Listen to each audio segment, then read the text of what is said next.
India का एक ऐसा बिजनेस एम्पायर जिसके ऑफिसेज में लाखों लोग काम करते थे, जिसका रियल एस्टेट इतना बड़ा कि पूरा एम्बे वैले खुद की दुनिया लगती थी। और फिर एक दिन सुप्रीम कोर्ट के एक ऑर्डर ने पूरे एम्पायर को हिला दिया। यह है सहारा ग्रुप का केस, जिसमें ओएफसीडी नाम के एक फाइनेंशियल इंस्ट्रूमेंट ने क्रिएट किया 20,000 प्लस करोड़ का मेगा कंट्रोवर्सी। ठीक है, ऑलमोस्ट 20,000 प्लस करोड़।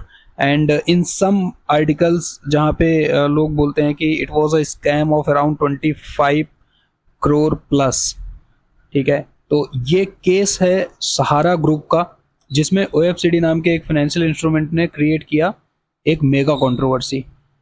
इस वीडियो में हम स्टेप बाय स्टेप टाइमलाइंस देखेंगे, क्या गलतियां हुई, सुब्रता रॉय ये भाई साहब इनका क्या रोल था इसमें। ठीक है, एंड सबसे इंपॉर्टेंट एक वो फाइनेंशियल कॉन्सेप्ट जो हर इंडियन इन्वेस्टर्स को समझना चाहिए और जो सहारा के केस में सबसे बड़ा रेड फ्लैग था, विच इज लिक्विडिटी मिसमैच। ठीक है, तो hi everyone, my name is Utkarsh and I welcome you all to the equity insights. Now let's deep dive into the topic. तो थोड़ा सा कंपनी बैकग्राउंड अगर आप देखोगे तो 1980 से 2000 की बात है, जहाँ पे सहारा सिर्फ एक कंपनी नहीं थी, it was like a movement. Real estate, finance, media, hospitality, almost every sector ये लोग कवर किए हुए थे। ठीक है, एंड जो सुब्रता रॉय हैं, ही सुब्रता रॉय, मिस्टर सुब्रता रॉय, एंड इनको लोग बुलाते थे सहारश्री, एक कल्ट फिगर। ठीक है, कल्ट फिगर। लाखों स्मॉल इन्वेस्टर्स सहारा पर भरोसा करते थे और वही भरोसा बाद में उनका बहुत बड़ा वल्नरेबिलिटी बन गया। तो ये अब आ गया धीरे धीरे 2000 में सुब्रता रॉय को एक आइडिया आया कि small investors, small village town investors जो होते हैं उनसे पैसा रेस किया जाए और उसको इन्वेस्ट करेंगे। ठीक है, सहारा ने पैसा रेस किया एक यूनिक मॉडल से। उन्होंने क्या किया, छोटे शहरों, टाउन से लोगों का पैसा रेस करा लोगों से, एंड उसके बाद क्या किया, small ticket size investment, not very large, small size investment raise करा। और प्रोडक्ट बताया गया ओएफसीडी। ओएफसीडी मतलब ऑप्शनली फुली कन्वर्टेबल डिबेंचर। ठीक है, इस पे हम बात करेंगे आगे, बट इसको प्रमोट ऐसे करा गया टाउन्स में, छोटे शहरों में, कि it is like a fixed deposit. इसको फिक्स्ड डिपॉजिट बता करके प्रमोट करा गया। एंड लोगों को, स्मॉल टाउन या विलेजेस जो होते हैं वहाँ के लोग बेचारे बड़े इनोसेंट होते हैं। ठीक है, उनको लगा कि ये it is a kind of FD. ठीक है, तो एफडी बोल करके पैसा रेज करा गया, and which is totally wrong. अब यहाँ पे एंट्री हुई सेबी की, सेबी एंटर्स। ठीक है, एंड नवंबर 2010 आ चुका था। अभी तक ये लोग रेस किए जा रहे थे पैसा, और बहुत सारा पैसा, almost more than 20,000 crore rupees इन्होंने रेस कर लिया था अभी तक। Now SEBI enters in November 2010 and SEBI issue a notice to सहारा।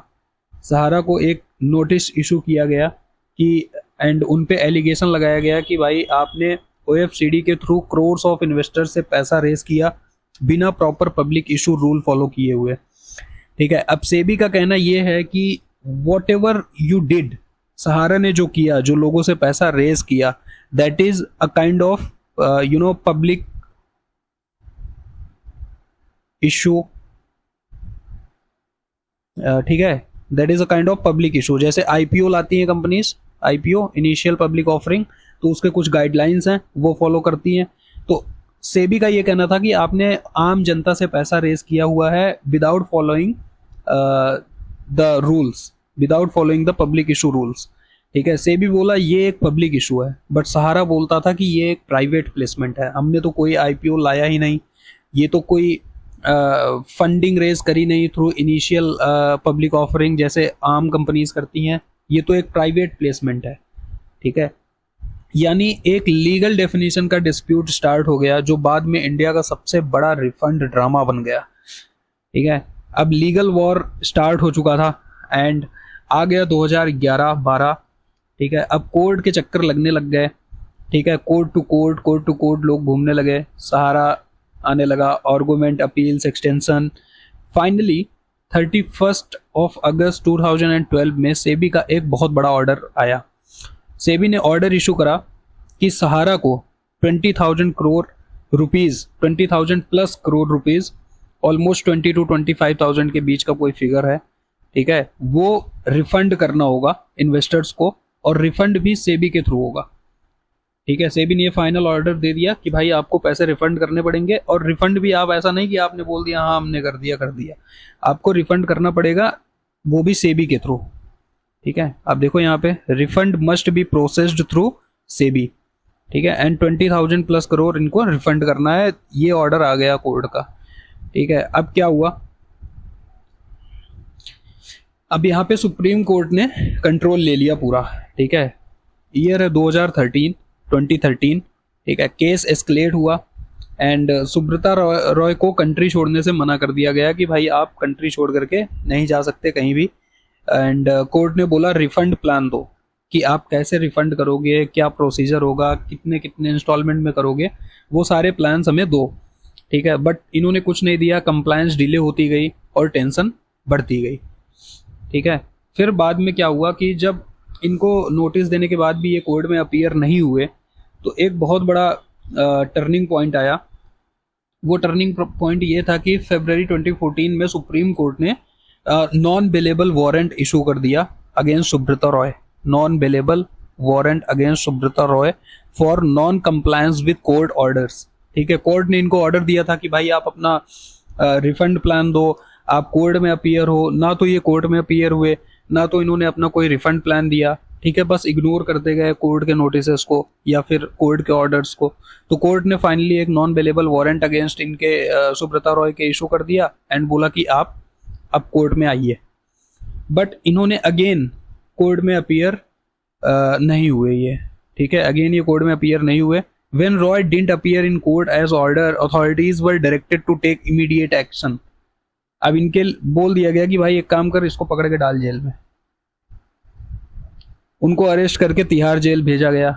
ये वो टर्निंग पॉइंट था जहां पूरा एम्पायर पब्लिक स्क्रूटनी में आ गया था।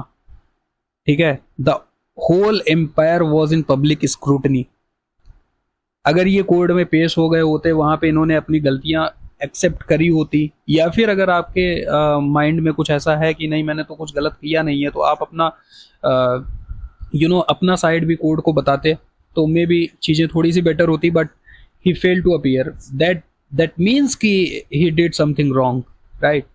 ठीक है, तो it was like a historic moment, क्योंकि सहारा एक बहुत बड़ी ऑर्गेनाइजेशन थी। ठीक है, अब देखते हैं थोड़ा सा व्हाट वेंट रॉन्ग। अभी तक सुब्रता रॉय जा चुके हैं Tihar jail, there is no doubt.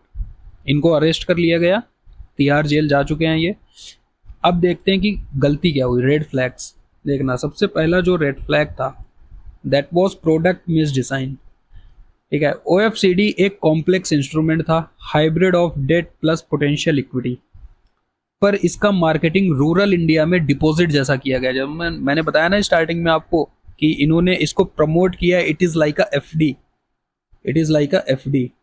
ठीक है, फिक्स डिपॉजिट बता करके प्रमोट किया गया, बट ये कोई फिक्स डिपॉजिट नहीं था। It was a very complex hybrid plus debt, hybrid of debt plus equity instrument. ठीक है, it is a very complex instrument, it is far away of a normal public to understand what kind of investment is this. But उनको तो बस यही बताया गया कि आपका तो एफडी कर रहे हैं जी, हम इतना इतना ब्याज आपको देंगे। ठीक है, एंड जब प्रोडक्ट को समझाना मुश्किल हो तो रिस्क बढ़ जाता है, तो इजीली इन्होंने इजीली बोल दिया कि भाई ऐसा है कि एफडी एफडी एफडी एफडी है, एफडी बना के बेच दिया। तो पहला रेड फ्लैग तो यही था। एंड दूसरा रेड फ्लैग जो था, दैट वाज पुअर डॉक्यूमेंटेशन। ठीक है, when SEBI demand investors record, SEBI ने बोला कि सेबी ने जब इन्वेस्टर्स रिकॉर्ड मांगे तो डॉक्यूमेंटेशन इनकम्प्लीट निकला। Millions of investors but proper trail ही नहीं। मतलब 20,000 करोड़ रुपए आपने रेस कर लिया, आप सोचो कितने, क्योंकि स्मॉल टिकट साइज था इनका इन्वेस्टमेंट का, तो आप सोचो कितने लाखों लोगों से इन्होंने इन्वेस्टमेंट रेस करी होगी। ठीक है, तब जाकर के ये 20,000 प्लस करोड़ का इन्वेस्टमेंट का एक अमाउंट आया इनके पास। But they don't have proper documentation. पता ही नहीं था कि कौन सा इन्वेस्टर है, कितना पैसा इन्वेस्ट करा है, इनके पास पैसे आ गया, that's it. Millions of investors but no proper trail, कोई ट्रेल ही नहीं था। ठीक है, तो इसके अलावा क्या रेड फ्लैग था? Legal non compliance. Instead of early compliance prolonged litigation हुआ। ठीक है, डिले होते गए सारी चीज़ों में। ठीक है, कंप्लायंस डिनाई करते गए ये लोग अगेन एंड अगेन। तो ये एक और रेड फ्लैग। इसके अलावा जो सबसे बड़ा रेड फ्लैग था, इसको हम अगली स्लाइड में समझेंगे भी, लिक्विडिटी मिसमैच का। दिक्कत क्यों आई? अब देखो, सहारा ने पैसा रेज कर लिया, ठीक है, बट जब कोर्ट ने बोला कि भाई आपने गलत तरीके से रेज किया है, you have to return the money to the investors, तो कोई बात नहीं, उनको रिटर्न कर देना चाहिए था, बट वो रिटर्न क्यों नहीं कर पाए? उसके पीछे का सबसे बड़ा लॉजिक है लिक्विडिटी मिसमैच। इनके पास कैश ही नहीं था। ठीक है, ये सबसे इंपॉर्टेंट कॉन्सेप्ट है, लिक्विडिटी मिसमैच। सिंपल वर्ड में अगर मैं आपको बताऊं, आप समझना इसको आगे कि व्हाट इज लिक्विडिटी मिसमैच। आपके पास बहुत सारे इलिक्विड एसेट्स हैं कंपनी के पास। इलिक्विड एसेट्स यानी कि लैंड, बिल्डिंग्स, प्लांट्स, मशीनरीज। ठीक है, अब सहारा के केस में ऑब्वियसली प्लांट मशीनरीज तो नहीं होगा, बट कम होंगे कंपैरेटिवली टू अदर कंपनीज जो डायरेक्टली इन्वॉल्व हैं in things like manufacturing. But इनके पास भी इलिक्विड एसेट्स थे लाइक रियल इस्टेट, ठीक है, लैंड, बिल्डिंग्स एंड ऑल। तो क्या हुआ कि होता क्या है, आप समझना कि कंपनी के पास ऐसे एसेट्स हों जो सेल करने में टाइम लगे, तो इलिक्विड एसेट्स हो गए, लेकिन लाइबिलिटीज जो रिफंड है वो तुरंत पेएबल हो। सहारा के केस में बिल्कुल यही हुआ। इनके पास इलिक्विड एसेट्स थे जिसकी वजह से इनके पास कैश क्रंच था। कैश इनके पास था नहीं, बट इनको जो पेमेंट करनी थी, इन्वेस्टर्स को जो रिफंड करने थे, वो तुरंत करने थे।